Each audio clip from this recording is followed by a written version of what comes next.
Adicionando banco de dados na nossa lista de produtos usando o nosso framework em PHP. Mais uma aula do nosso curso de PHP moderno completo. Olá, seja bem-vindo ao canal Classe Final, meu nome é Gleison e hoje estou trazendo mais uma aula do nosso curso de PHP moderno completo. Hoje dando sequência aí ao nosso framework, a gente vai ver como que a gente coloca aí banco de dados, né, para trabalhar com a nossa lista de produtos.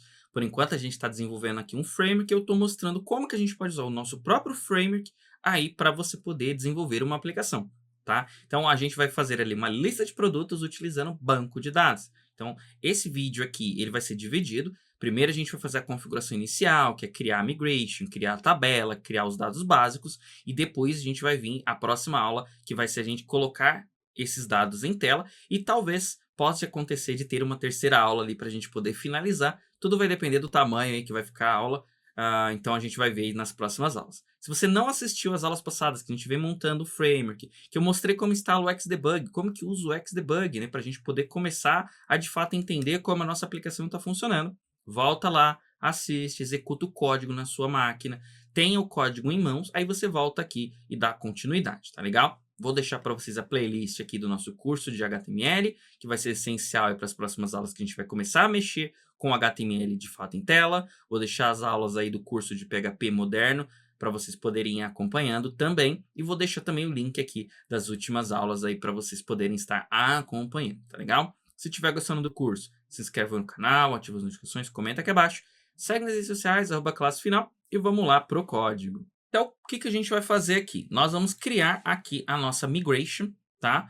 Essa migration vai ser para podermos rodar, criar nossa nova tabela, as nossas novas tabelas, tá? Então, a gente vai criar duas novas tabelas aí no nosso banco. Então, a gente vai começar pelas migrations. Então, eu vou vir aqui nessa migration 3, copiar e colar, Ctrl C, Ctrl V.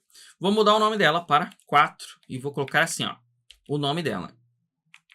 Create, underline, categories, underline, table, tá? Nós teremos uma tabela de categorias, então todos os produtos vão pertencer a uma categoria. No nosso caso, na nossa aplicação, cada produto só vai pertencer a uma única categoria. Então, um teclado só vai pertencer a uma categoria, ele não vai poder estar em mais de uma categoria, como por exemplo, você tem produtos que às vezes ele aparece em eletrônicos, às vezes aparece em informática, às vezes aparece em diversas categorias. Então vou deixar, inclusive, fica aí como exercício para vocês. Tentem fazer depois, né? Então depois que a gente finalizar o nosso projeto e tudo mais, tentem modificar o projeto para que você tenha aí os produtos com mais de uma categoria, tá legal? Então vamos lá.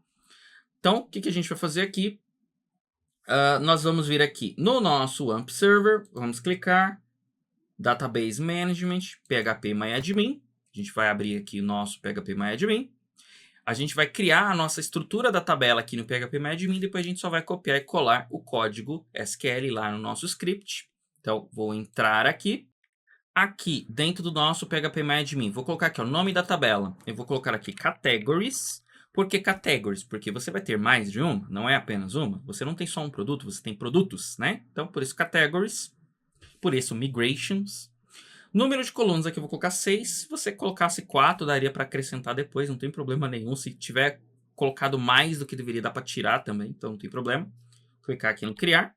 Se você precisar colocar mais itens, é só você colocar aqui quantos itens você quer colocar e executar.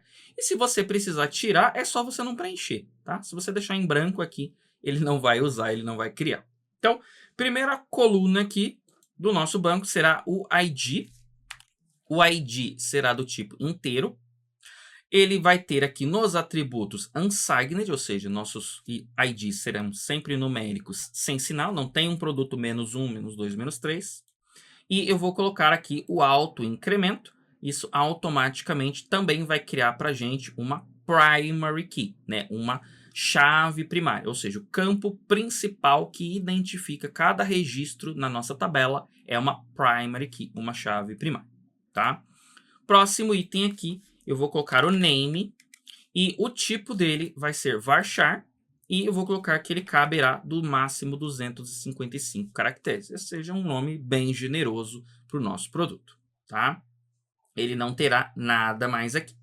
Próximo item, eu vou colocar aqui active e ele vai ser do tipo boolean, certo? Ou seja, eu vou dizer que se essa categoria está ativa ou não. Quando eu desativar uma categoria, eu quero que os produtos dessa categoria não sejam exibidos. Tá? Então, eu vou colocar aqui, certo, o active também como um boolean. Vou colocar aqui um created at, certo? Ele vai ser do tipo datetime e ele vai ter aqui como padrão o current timestamp, ou seja, ele vai ter sempre a hora e a data padrão. E eu vou colocar aqui um updated underline at, vai ser datetime.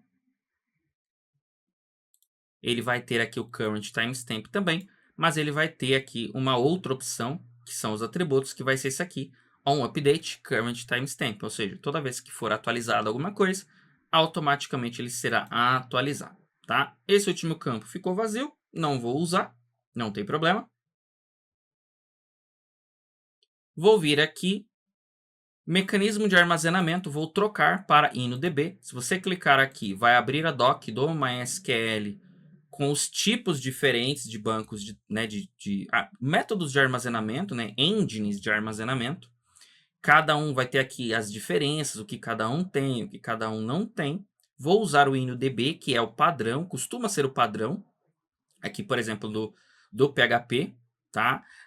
Ele vai ser um que vai ter os melhores recursos que a gente vai precisar, principalmente porque nós vamos utilizar esse recurso, né, que são as chaves estrangeiras aqui, esse foreign key suporte, né, ele tem suporte, que repara que só ele, e esse NDB que tem suporte, a gente vai usar isso daqui. Isso daqui vai servir para garantir, por exemplo, que todo produto sempre vai precisar ter uma categoria. Se eu tentar cadastrar um produto com uma categoria que não existe, o próprio banco de dados vai dar erro para a gente. Então, a gente vai adicionar esse carinha aqui, tá? Ele tem algumas outras coisas aqui também, né?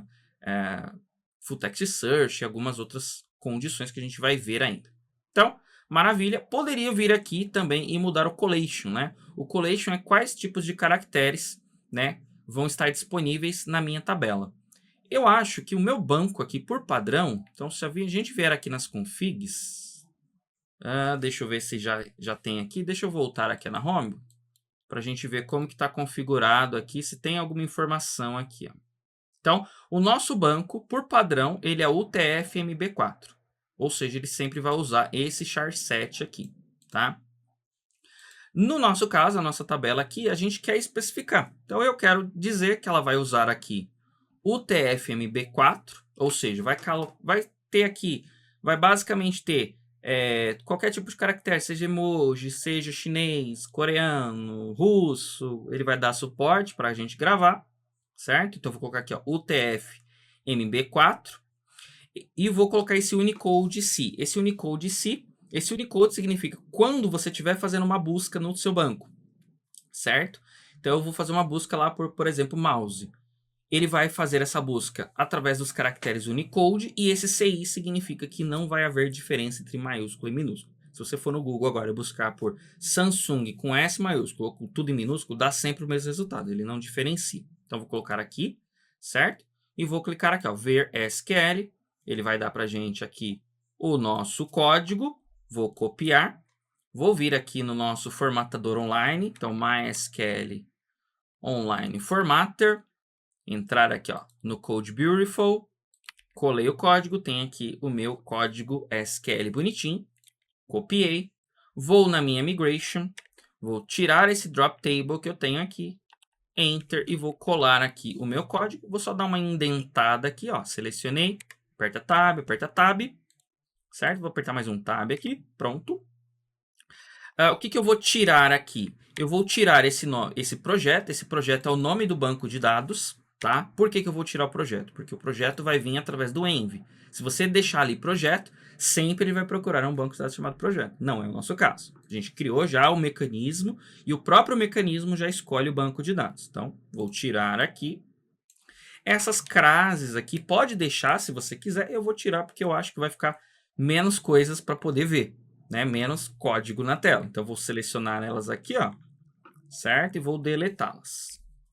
Maravilha. Fez isso, vou vir aqui no meu terminal, php migrate.php, enter, pronto, está migrado. vou vir aqui no nosso MySQL, F5. Repara que agora eu já tenho aqui a minha tabela Categories e na minha Migration já está registrada aqui a minha Migration. Então, categorias está pronta. Próxima tabela agora, a gente vai criar nossa tabela de produtos. Então, vou vir aqui, nova, colocar aqui, ó, Products. Aqui, ela já tem 4 colunas aqui por padrão, eu vou colocar aqui mais 6 e vou executar e vai ficar um total de 10 aqui, tá? Então, como que vai ficar aqui a nossa configuração?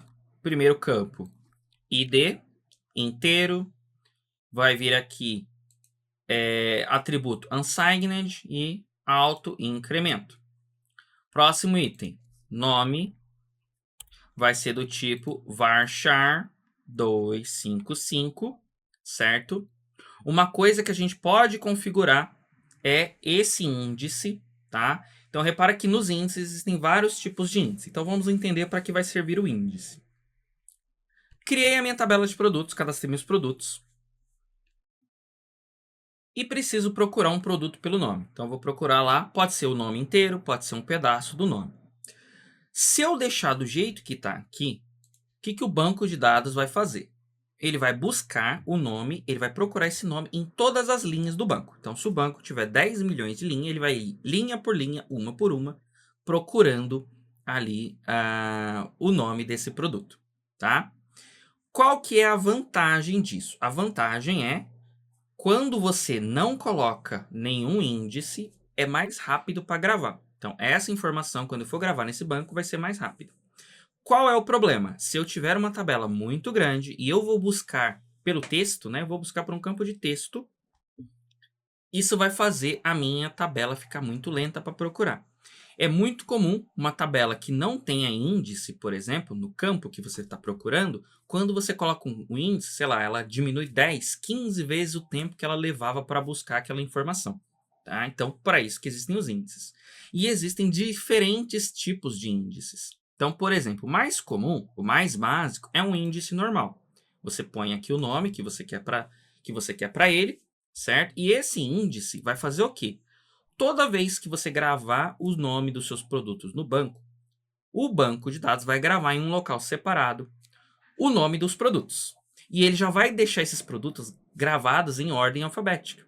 Ele já vai deixar eles ordenados ali, gravados bonitinho. Quando você procurar esse nome, ele vai procurar diretamente no índice e não mais na tabela inteira. Isso vai tornar muito mais rápido. Só que isso só vai mudar dependendo do tipo de busca que você estiver fazendo. Dependendo do tipo de busca que você estiver fazendo, que a gente chama aqui uma busca, por exemplo, eu quero procurar, por exemplo, que tenha a palavra gamer no nome. Não importa se é no começo, não importa se é no final. Esse tipo de busca aqui, ó, tá? É uma busca de texto, certo? Mas não faz diferença se é no começo ou no final. Isso aqui significa tanto faz se tem alguma coisa depois, tanto faz se tem alguma coisa antes.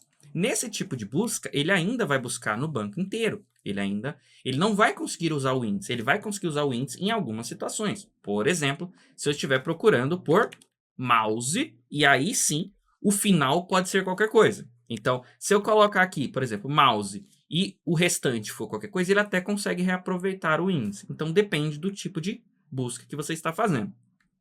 Outro tipo de busca, outro tipo de índice, poderia ser o full text. Ou seja, você quebraria o nome do seu produto é Mouse Gamer Red Dragon, por exemplo. Red Dragon patrocina nós. Então, tem aqui, por exemplo, o nome, certo, do meu mouse aqui, certo? Se eu colocar uma full text aqui, o que vai acontecer? O banco de dados vai gravar isso daqui de forma separada. Mouse, Gamer, Red Dragon, vai ficar separadinho lá, bonitinho. E aí eu posso pesquisar só por Mouse, só por Gamer ou só por Red Dragon. Minha performance, né, vai ficar boa. Por quê? Porque ele está procurando as palavras. Mas se eu quisesse procurar só, por exemplo, Amer, que é uma parte da palavra Gamer, aí ele também não conseguiria usar o full text. Então, assim, existem diferentes tipos de índice. E existem alguns que nem... Existe um que nem está listado aqui, que é uma pesquisa por n-grams. Né? N-grams você define pedacinhos de... né, o seu texto vai ser dividido em pedacinhos, né? Então, pedacinho de quantas letras? Ah, de cada 3 letras ele vai ser um pedacinho. Então, existem diversos tipos de índice de busca que você pode estar aplicando, tá? Como que você vai saber qual é o melhor? Bom, você vai começar resolvendo os seus problemas do básico. Então, no nosso caso, nossa tabela de produtos, numa loja pequena, você não vai ter, sei lá, 500 produtos? Muito produto? 500 produtos? Dificilmente vai ter tudo isso. 500 produtos com banco de dados você consegue pesquisar rapidinho, seja ele sem índice ou com índice. Ah, mas eu tenho 10 milhões de produtos. Bom, aí você já pode começar a pensar no índice. Então, você só vai começar a otimizar essas coisas se você já tiver certeza que essa coluna vai crescer. Então, eu sei que essa tabela vai ter milhões de linhas, então eu já posso criar o índice já para agilizar o processo, porque senão depois eu vou ter que criar depois. Ou se, né, você já tem algo em mente definido. Se você não tem nada definido, mantenha sem índice. Quando der problema, você vai começar pelo primeiro mais básico, índice normal. Será que ele resolve? Aí você vai testar para ver se ele resolve o caso que você quer resolver. Ah, não deu o índice normal, vou para um full text. Ah, não deu, vou para o Ngrams. Ah, não deu. De repente vale a pena você usar um mecanismo de busca específico, como o Elasticsearch, que é um mecanismo de busca, né? Ele é uma aplicação que ela é muito boa para fazer buscas, né? Então, tudo vai depender do problema que você quer resolver. E de quantas linhas, de quantos registros você tem. Imagina que, por exemplo, para o Google, não é só um índice, não é só um full text, eles utilizam diversas formas, né, diversos mecanismos diferentes para se conseguir dar os resultados, tá? Então, no nosso caso, vamos deixar 100 aqui por enquanto, tá? Próximo item vai ser a description. Então, description, eu vou colocar que a minha descrição será do tipo texto, tá? Texto, não vou definir quantidade de caracteres, pode ser um texto pequeno, pode ser um texto grande. Próximo item, active. Também, booleano, a gente já viu, certo? Então, eu vou colocar aqui booleano. Próximo item aqui vai ser estoque. Quantos itens desse produto vai ter em estoque? Nesse caso, eu vou vir aqui nos atributos e vou colocar unsigned, ou seja, eu não vou ter produtos com estoque negativo. Não faz sentido, tá? Além disso daqui, deixar você tirar, na verdade, o sinal, ele permite que você coloque um número mais grande, tá? Se você buscar aqui, ó, MySQL int signed versus unsigned. Então, por exemplo, aqui, ó, unsigned, você vai ver que existe uma diferença entre o tamanho do número máximo que eu posso armazenar para cada um, tá? Então, ó, deixa eu colocar aqui ó, o range, certo? Então, o range, ó, muda. Então, se for um número inteiro normal, com sinal, ele pode, desse número, menos 2, 1, 4, 7, 4, 8, 3, 6, 4, 8, até esse número máximo aqui, ó. Se você trocar, né, esse valor, se você trocar lá para unsigned, veja que o valor dobra. E por que o valor dobra? Porque agora todos os dados podem ser usados para armazenar os números. O número inteiro no banco de dados, ele é gravado, né, dessa forma. São 4 bytes de informação. Então, são 4 bytes. Cada número no banco de dados, ele gasta 4 bytes de informação, tá? Quando você coloca ele com sinal, o que o banco de dados precisa fazer? O banco de dados precisa pegar um bit, na verdade, né? Um bit, e ele precisa desse um bit para dizer se é um número negativo ou é um número positivo. O que acontece quando você tira um bit? Você divide o número por 2, certo? No caso do unsigned, certo? Você tem aqui todos os dados, né, todos os bits são para o próprio número. Então, você tem o total. Para fazer entender isso daqui, basta que a gente abra uma calculadora. Tá? Então, se a gente abrir aqui uma calculadora, tá? Eu vou abrir aqui a minha calculadora no modo científico, certo? Então, vamos pensar o seguinte. Se eu fizer aqui, ó, 2... Se a gente pegasse aqui, por exemplo, 4 bytes, né? Então, 4 bytes de informação, tá? 4 bytes de informação dá 32 bits aqui. Então, se a gente fizer 2 elevado, certo? Então, vou usar aqui, ó, elevado a 32, a gente vai chegar nesse número mágico que a gente estava vendo aqui, ó. Deixa eu só voltar aqui. Então, esse número aqui, ó. Então, da onde que saiu, né, o número máximo da quantidade do inteiro? O inteiro, ele é armazenado em 4 bytes. Cada byte, né? Então, vai dar isso daqui, ó. São 32 bits. Por quê? Cada byte tem 8 bits, tá? Então, são 32 bits dividido por 8 dá 4. Ou seja, cada byte de informação tem 8 bits de dados. Se são 4 bytes, são 32 bits, certo?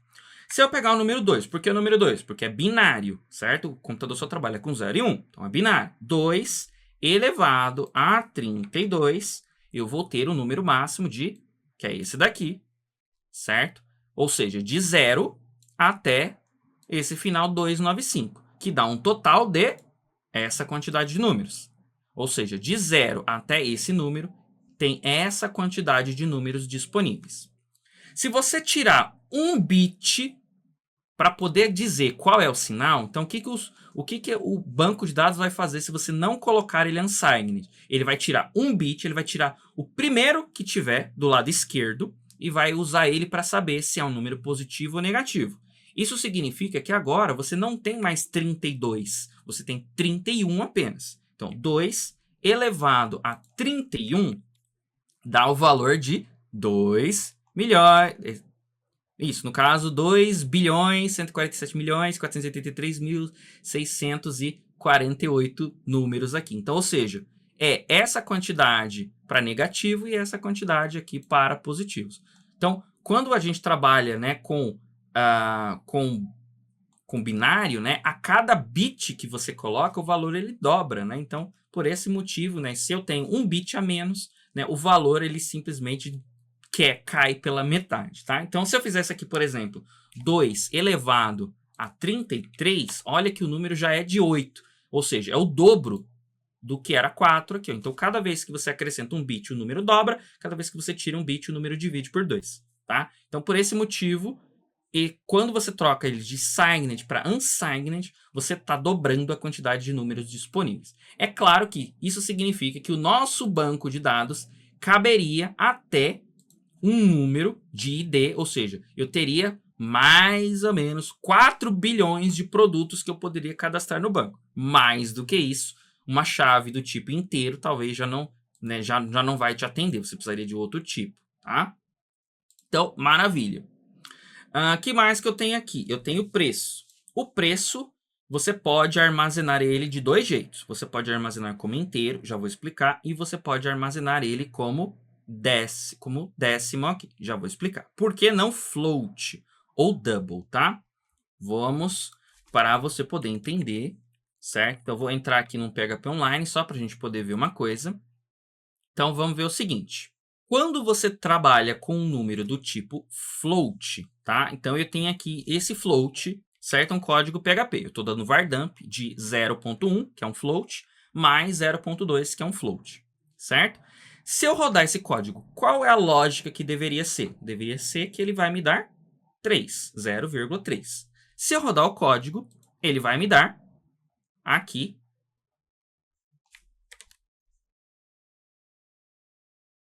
0,3000000 e lá no final 4. Isso significa que se eu fizesse essa comparação aqui, ó, essa conta é igual a 0,3, ela vai dar falsa. Por quê? Porque 0,1 float mais 0,2 float não é igual a 0,3 float, tá? E por que isso acontece? Como eu disse, o código ele só trabalha com binário, zeros e uns. Não existe número com vírgula em 0 e 1. Ou é 0 ou é 1. Isso significa que quando você trabalha com números float, o código ele precisa fazer uma mágica interna para que ele seja capaz de mostrar um número com vírgula. Isso significa que alguns cálculos você vai ter esse restinho aqui. Imagina que você tivesse gravado os preços do produto no banco, certo? Bonitinho. Aí você vai falar, mas não tem problema. No banco de dados, eu vou gravar assim só, né? Eu não vou gravar 0.30000004. Eu vou gravar só como 0.3 ou 0.30 no máximo. Porque quando a gente trabalha com dinheiro, é no máximo 2 casas decimais. Beleza, esse é um pensamento válido. Mas imagina que você vai fazer um relatório e que você vai falar para o banco de dados. Banco de dados, soma para mim todos os números da coluna de preço. O que vai acontecer se você estiver trabalhando com números float? Você pode acabar tendo um número quebradinho. E esse número tão quebradinho, dependendo do relatório, se for uma quantidade de dados muito grande, você vai acabar tendo alguma diferença significativa. Imagina bilhões de números que você vai somar, dando essas pequenas diferenças. Né? Imagina, você vai somando, era para o computador usar só 30, mas agora ele não está usando 30, ele está usando 30 e um quebradinho. Ou seja, a cada, sei lá, vários números que você vai somar, ele vai somando um aqui, ó. Então você começa a ter diferenças de valores. Em pequena escala, você não vai ver essa diferença, mas em grande escala, você não deve armazenar números que são com vírgula com o tipo float. Existem tipos para isso. Então, no banco de dados, o tipo decimal, ele é um tipo projetado para armazenar, para que ele não tenha aquele restinho. Ou seja, se você armazenar ele como decimal e você somar esses decimals, você não terá aquele restinho. Portanto, você poderia gravar como décimo. O padrão do décimo é ele gravar 10 números e 2 números depois da vírgula. Então, você poderia gravar até um número mais ou menos assim, ó. 1, 2, 3, 4, 5, 6, 7, 8, 9, 10, vírgula, 2 números depois da vírgula. Você pode configurar o décimo. Você pode falar assim, eu quero que ele grave, por exemplo, depois da vírgula, 5 números depois da vírgula. Então, depende do nível de precisão que você precisa, tá? Se você estivesse fazendo um cálculo de engenharia, um cálculo muito complexo, imagina, se você errar você errar um centésimo aqui, por exemplo, numa trajetória de foguete, a cada 1 centésimo, com uma quantidade muito grande de distância, você erra um planeta e você acerta outro planeta. É o que acontece de vez em quando em construção de metrô. O pessoal vai fazer cavar túnel, começa cavando túnel de um lado, começa cavando túnel do outro, e quando chega no final não bate. Por quê? Porque deu diferença de a cada 10 metros dá 1 centímetro de diferença. Quando você vai ver no final, né, acaba dando uma diferença muito grande. Então, quando você trabalha com dinheiro, tenha isso em mente. Então, uma possibilidade é o décimo, outra possibilidade é o int. E aí você vai dizer, tá, mas como que funcionaria o int para valores monetários? Então, vamos supor, um produto que custa R$11,50, certo? O que eu vou fazer? Eu vou multiplicar por 100, isso vai dar um resultado de R$11,50. É isso que eu vou armazenar no banco. Quando eu for exibir na tela, eu divido por 100. E aí eu vou ter novamente os R$11,50. Novamente, se for preço de coisa pequena, você também pode armazenar como int. Mas se fosse uma coisa muito grande e você precisasse depois fazer divisão, você também talvez não deveria utilizar o price. O tipo int. Então tudo vai depender da quantidade de dados que você vai ter e do nível de precisão. Para uma empresa gigantesca, talvez 1, 2, 3 centavos de diferença num relatório não vai fazer diferença, mas tudo depende do que você estiver armazenando. Para o nosso caso, que é uma empresa pequena, é um exemplo pequeno, de teste pequeno, o tipo inteiro vai servir perfeitamente, tá? Vai servir tranquilamente o price aqui sendo do tipo inteiro. Mas, dependendo do tamanho do sistema que você estiver usando, talvez você vai precisar encontrar itens melhores. E, novamente, esse tipo de problema você vai encontrar quando você estiver grande. Uma empresa pequena que está começando hoje, um mercadinho, você não vai ter esse problema de arredondamento no relatório no fim do mês. Você vai ter esse problema o dia que você se tornar, de repente, um Walmart, por exemplo, uma empresa que fatura bilhões de dólares por ano. Aí talvez você tenha esse problema, tá? Então, no nosso caso, vai ser só mente do tipo int aqui, certo? Nós vamos criar aqui um image. O image, eu vou colocar aqui que ele vai ser do tipo text. Eu não sei qual é o tamanho máximo da onde vai ficar a minha imagem.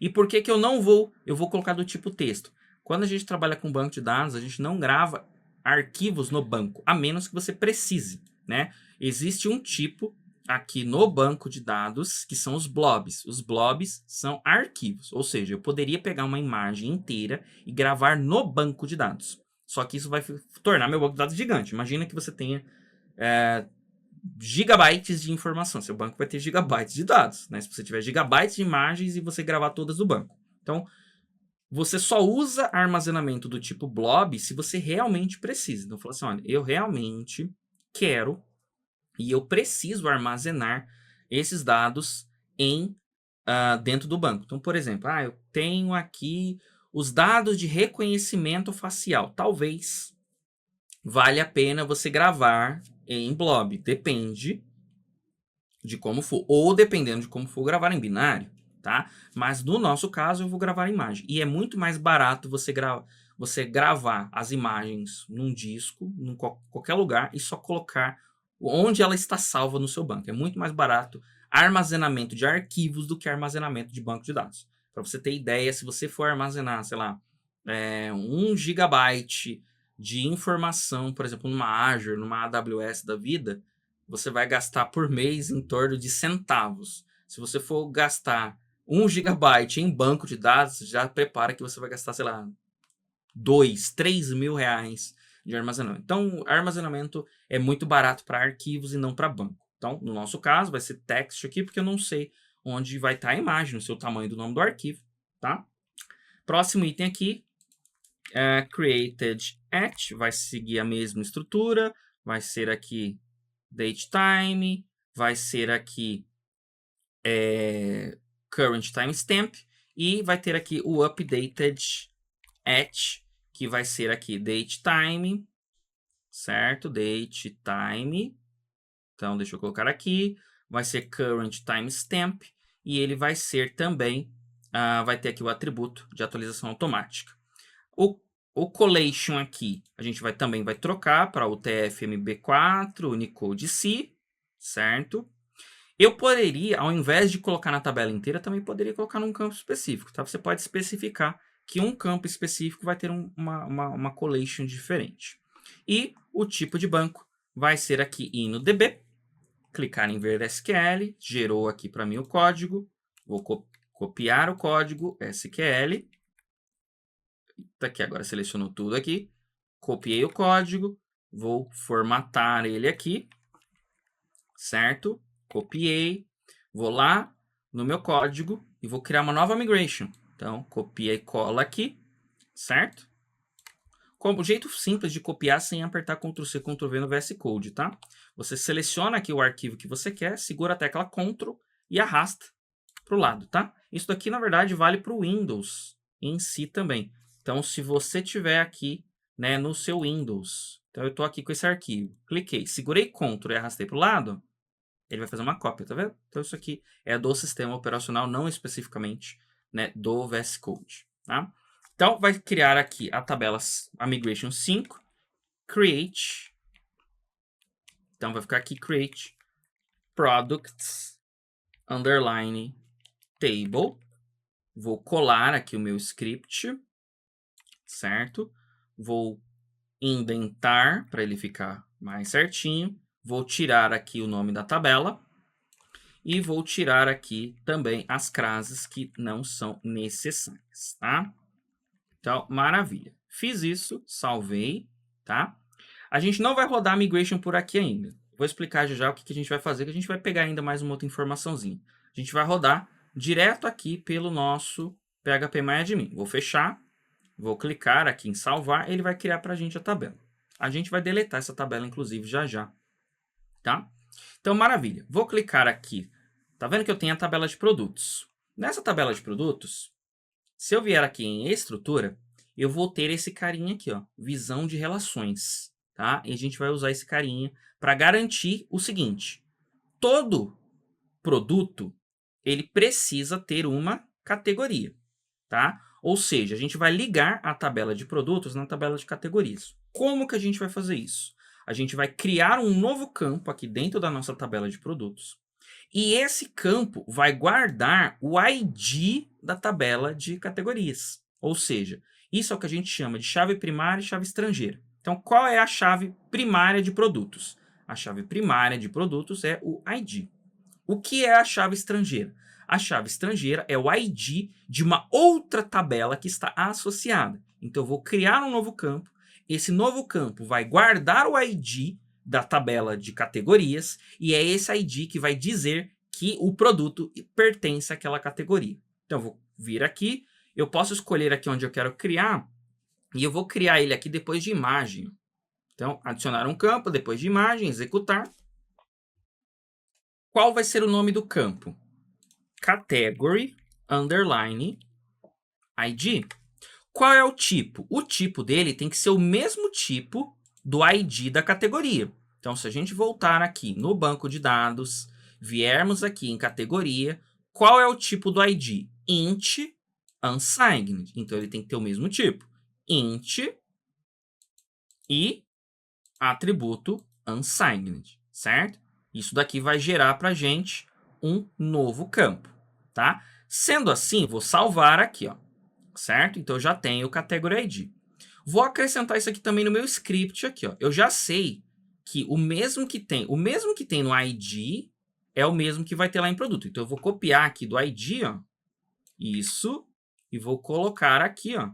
Vou colocar aqui depois do image mesmo. E ele vai se chamar Category underline ID. Então, Category ID vai ser do tipo inteiro, que é o mesmo tipo da categoria. Ele é unsigned, que é o mesmo tipo da categoria. E ele é not null, ou seja, todo produto obrigatoriamente tem que ter uma categoria. É possível, em alguns casos, que talvez você não queira que algo seja que ele seja nullable. Então, se você não colocar o not null, significa que a pessoa poderia deixar sem uma categoria. Então, você poderia ter um produto, se você quiser fazer assim no seu sistema, onde ele pode não ter uma categoria, ele pode não ter uma categoria, ele ser simplesmente um produto que existe. Não acho que faça sentido para o nosso exemplo, mas existem situações onde você nem sempre você vai ter esse registro. Ou esse registro ele pode ser criado depois. Então, primeiro você cria o produto por natureza ele não tem categoria. E aí depois alguém vai e acrescenta uma categoria nesse produto. Então, por isso que poderia ser. No nosso exemplo, não. Todo produto já vai ser criado com categoria, tá? Então, coloquei aqui bonitinho a categoria. Maravilha.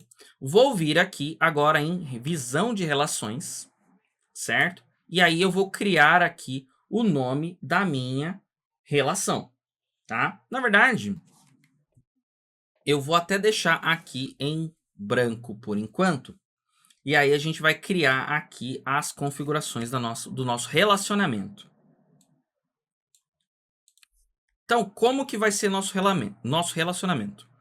Primeiro de tudo, qual é o banco de dados que a gente está usando? Projeto. Esse campo que a gente está ligando, que vai ser o da categoria, ele vai estar ligado em qual tabela? Então, eu vou colocar aqui, ó, qual é a coluna? Category ID. Category ID vai estar ligado em qual tabela? Ele vai estar ligado na tabela categorias. E dentro da categoria, qual é o campo que ele vai estar ligado? ID. Tá vendo que só apareceu ID aqui, ó? Ou seja, esse campo categoria, ele estará relacionado ao ID que tem na categoria. Obrigatoriamente, toda categoria vai ter que existir dentro das categorias. Se eu tentar colocar um número de uma categoria que não existe, ela tem que dar erro, tá? Maravilha. Aí aqui eu tenho as restrições. O que significa esse onDelete? Se eu apagar a categoria, o que acontece com o meu produto? Do jeito que está aqui, restrict, significa o seguinte, eu não vou conseguir apagar a categoria antes de apagar os produtos. Ou seja, eu vou ter que apagar todos os produtos primeiro para depois apagar a categoria. Seria o restrito. Eu posso colocar aqui, ó, nenhuma ação, não vai acontecer nada. Eu poderia falar o seguinte, olha, quando eu apagar uma categoria, muda esse campo do Category ID para nulo. Só que a gente já viu que o nosso campo não pode ser nulo. Então, isso aqui causaria um erro. E a gente tem o cascade. Ou seja, quando eu deletar, quando eu apago a categoria, automaticamente ele apaga o produto também. Então, eu vou colocar essa opção, cascade. Apaguei categoria, apago o produto. O que vai acontecer se eu trocar o ID da categoria? Se eu manualmente for lá e trocar o ID, aí eu tenho aqui as mesmas opções. Eu posso falar assim, olha, você não pode trocar o ID enquanto você não mudar os IDs nos produtos. Ou, posso não pôr ação, poderia deixar nulo ou cascade, ou seja, mudei o ID da categoria, certo? Vou automaticamente mudar o dos produtos. Nesse caso, vou colocar aqui o cascade também, certo? E aí eu vou clicar aqui, ó, ver SQL, ele vai gerar para mim um SQL. Eu poderia também colocar aqui um nome, tá? A gente pode especificar aqui o nome, sei lá. Existe um padrão que a gente geralmente segue, eu já vou mostrar para vocês como que o próprio MySQL vai gerar para a gente. Mas eu poderia colocar aqui minha restrição, por exemplo, entre campo e etc. O que isso daqui vai fazer? Quando eu gerar aqui, ó, ele vai gerar com o nome que eu deixei. Se eu deixar isso aqui vazio, ele vai seguir as regras do próprio banco de dados, que vai criar uma foreign key desse jeito aqui, que a gente já vai ver como que vai ficar o nome. Então, eu vou copiar esse código aqui por enquanto, certo? Vou fechar e vou clicar aqui no salvar. Maravilha. Ele criou para a gente aqui uma constraint com esse nome, ó, certo? Se eu vier aqui na minha tabela de produtos e vier em estrutura, repara que agora o Category ID tem uma chavinha, dizendo, olha, isso aqui é uma chave estrangeira. E se eu vier aqui na parte de baixo no índices, repara que ele criou para a gente, ó, um índice também.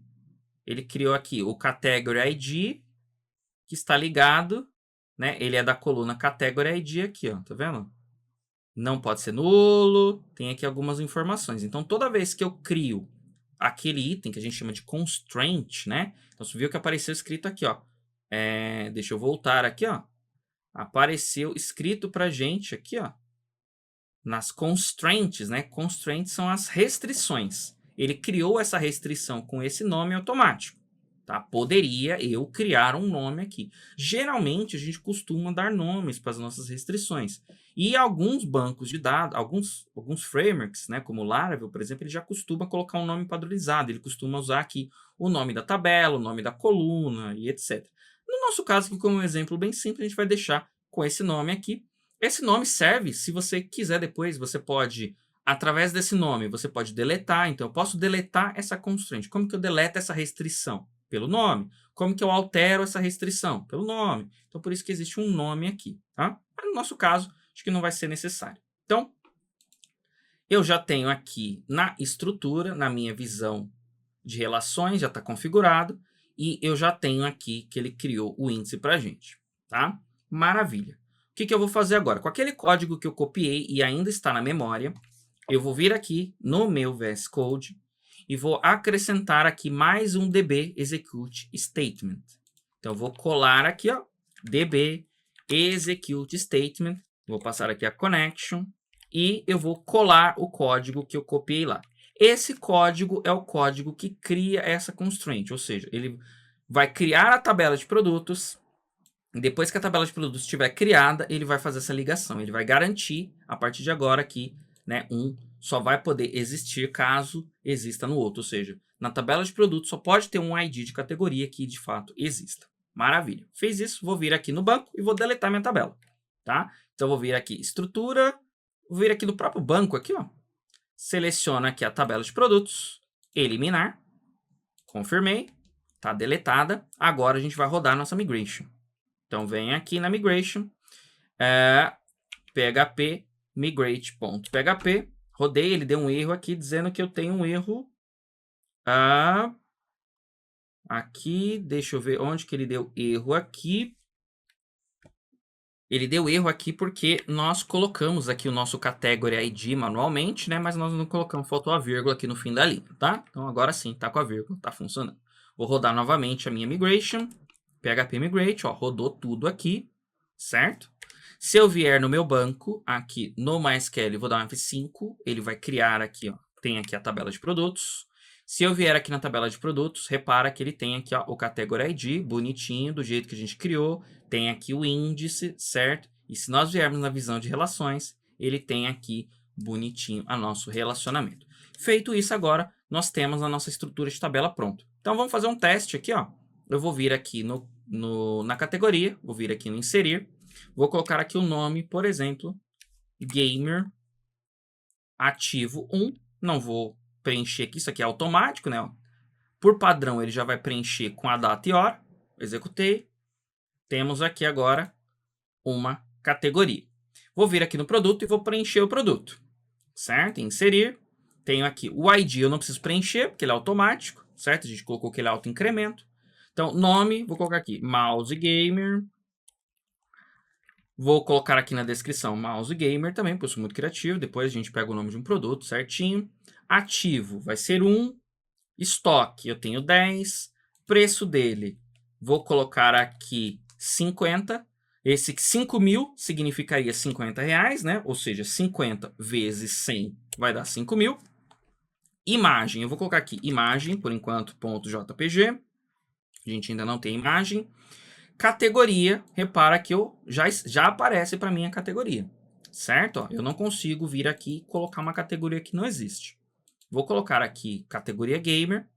Se eu clicar em executar, tá vendo que ele rodou esse comando aqui, ó. Para inserir esse mouse no banco, ele rodou esse comando aqui, ó. Eu vou até copiar ele aqui. Se eu vier aqui na tabela de produtos, repara que aqui eu tenho o ID da categoria certinho. Mas olha o que acontece se eu tentar pôr um ID que não existe. Eu vou colocar aqui o ID 5 e vou dar Enter para tentar atualizar. O banco vai dizer, não pode. Você não pode fazer isso. Ou seja, você não pode colocar um ID de uma categoria que não existe. Ela não respeita isso daqui. Ó. Você não pode adicionar ou atualizar uma linha filho. No caso, essa daqui é filha. Certo? Porque existe uma constraint dizendo que tem que ter lá a categoria, ela tem que existir. Ou seja, eu só consigo usar agora o jeito certo, tá? Então, dei ESC aqui para cancelar. A partir de agora eu tenho uma restrição de banco de dados que vai impedir que um exista e o outro não. Se eu vier aqui na categoria e remover a categoria, ok, removeu, vem no produto. O produto também foi embora. Por quê? Porque nós colocamos aqui nas nossas restrições, né, a gente colocou aqui nas nossas restrições desse carinha aqui. Então, se nós viermos aqui, ó, visão de relação, nós colocamos aqui, ó, que quando a categoria for deletada, essa daqui vai junto, ou seja, ela é cascade, ela vai sofrer uma cascata, ela vai junto, ela vai ser deletada em cascata. Então, nós temos aqui agora a estrutura do banco de dados pronta, tá legal? Então, na próxima aula, a gente vai vir colocando, né? A gente vai cadastrar esses produtos por enquanto manualmente, a gente vai montar a nossa tela ali para mostrar o card, para mostrar o preço, para criar o link para a página e tudo mais. Então a gente vai ir avançando com esse exemplo aqui na nossa aplicação, tá legal? Então essa daqui é a aula de hoje. Se gostou, comenta aqui abaixo, se inscreve no canal, ativa as notificações, curte o vídeo, segue nas redes sociais, @classe final e até o próximo vídeo.